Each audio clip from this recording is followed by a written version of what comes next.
Ada sebuah pernyataan yang sangat menarik, ya, yang menyebutkan bahwa sebuah komunikasi yang efektif itu tidak melulu komunikasi yang sifatnya to the point atau langsung menuju kepada sasaran.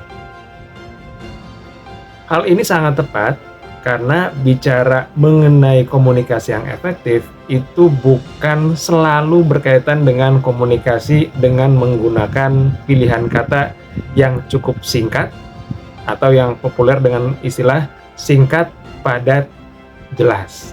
Nah, tapi bicara mengenai efektivitas dari sebuah komunikasi tentunya erat kaitannya dengan yang namanya dampak atau perubahan yang kita inginkan dari komunikasi yang kita lakukan. Salah satunya adalah ketika kita menyampaikan sebuah feedback, ya. Ada banyak cara, ada banyak prinsip dan juga pendekatan yang bisa kita lakukan ketika kita menyampaikan sebuah feedback, baik peran kita sebagai pemimpin untuk anggota tim kita, atau peran kita sebagai diri kita sendiri, sebagai bagian dari tim, untuk menyampaikan feedback kepada pemimpin kita. Begitupun dengan kita menyampaikan feedback untuk sesama anggota tim, ya. Jadi feedback ini merupakan sesuatu yang tidak melulu bicara hierarkis berkaitan dengan posisi atau kedudukan seseorang, tapi bisa sangat luas sekali. Nah, ada sebuah kaidah yang bisa kita pegang yang disingkat dengan BUS, ya. Apa saja kaidah-kaidah tersebut? Yang pertama diawali dengan huruf B yang merupakan singkatan dari balance atau seimbang. Seimbang dalam hal apa? Seimbang dalam menyampaikan apa itu positive feedback dan juga constructive feedback. Jadi, pendekatan BUS ini memang ditujukan dalam rangka memberikan reinforcement atau peneguhan atau penguatan kepada seseorang yang tentunya boleh jadi untuk orang dalam situasi dan kondisi yang berbeda, pendekatan ini tidak sesuai. Maka silakan nanti disesuaikan seperti apa tipikal orang yang ingin kita berikan feedback atau kita sampaikan sebuah informasi terkait orang tersebut. Ya, kalau memang ternyata orang yang mau kita berikan feedback inilah mereka yang butuh peneguhan dan butuh kekuatan. Diawali dengan huruf B yaitu balance. Seimbanglah menyampaikan apa positive feedback dan juga apa constructive feedback. Bedanya di mana? Positive feedback adalah sesuatu perilaku yang nampak yang positif dari orang yang kita berikan feedback, sementara constructive feedback adalah hal yang perlu ditingkatkan dari orang tersebut. Nah, dalam menjaga keseimbangan kadang-kadang bersifat tricky juga ya, karena bisa jadi mudah bagi kita untuk menyampaikan constructive feedback, tapi cukup menantang ketika kita ingin menggali dari aspek positive feedback-nya. Karena jangan sampai ketika kita menyampaikan sebuah positive feedback itu tidak dilandasi dengan fakta yang ada, tapi justru malah terkesan seperti basa-basi. Nah, maka bagaimana cara kita untuk bisa seimbang atau balance dalam memberikan feedback? Kita masuk ke singkatan yang kedua, yaitu O, yang disebut dengan observable.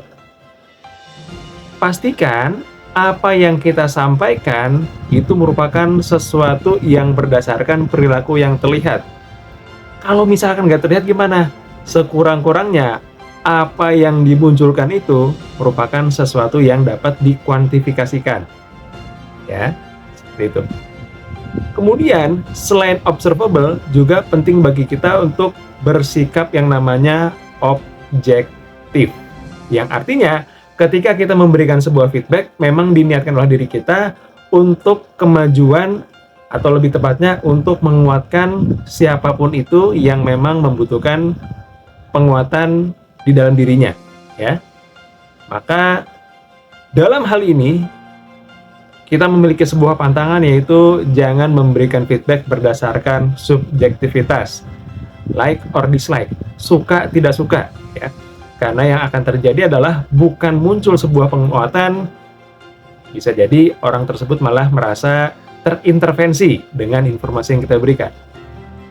Nah, selain balance, kemudian observable, kemudian objektif, yang penting juga perlu kita perhatikan adalah spesifik.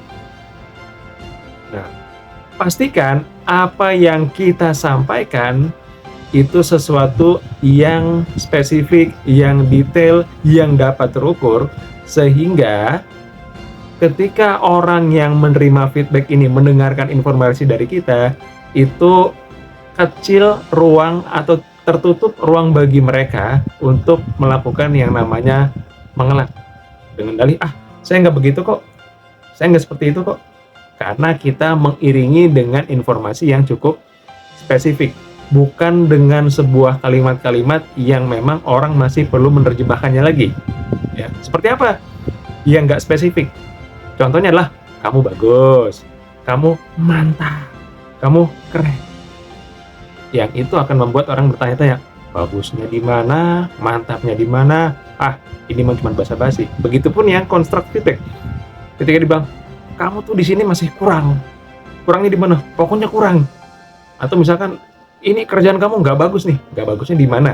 Itu tidak dijelaskan, tidak disampaikan secara spesifik. Walaupun memang tidak melulu bicara mengenai angka, bisa saja spesifik ini mengandung unsur sesuatu yang bersifat kualitatif, ya, seperti itu. Nah, dan yang terakhir itu adalah timely. Nah, timely di sini berarti adalah sampaikan feedback atau informasi untuk orang yang membutuhkan penguatan di waktu yang tepat. Boleh jadi disampaikan ketika ada sebuah kejadian atau momen tertentu, atau justru waktu yang tepat adalah ketika memang semuanya sudah dalam keadaan tenang, sudah dalam keadaan santai. Maka penting bagi kita, selain menguasai pendekatan BUS ini, itu juga memiliki kepekaan, memiliki sensor, kapankah momentum yang tepat untuk menyampaikan informasi ini. Ya, jangan terlalu berpikir bahwa harus saat itu juga. Ternyata orang tersebut sedang tidak siap. Atau sebaliknya, jangan terlalu lama menunda dengan dalih, nanti aja deh. Yang akhirnya apa? Informasi tersebut tidak tersampaikan. Dan orang itu sama sekali tidak mendapatkan reinforcement atau peneguhan. Maka, yuk sama-sama ingat kembali pendekatan BUS. Balance, observable, objektif, spesifik, dan juga timely. Terima kasih dan sukses selalu untuk Anda semua.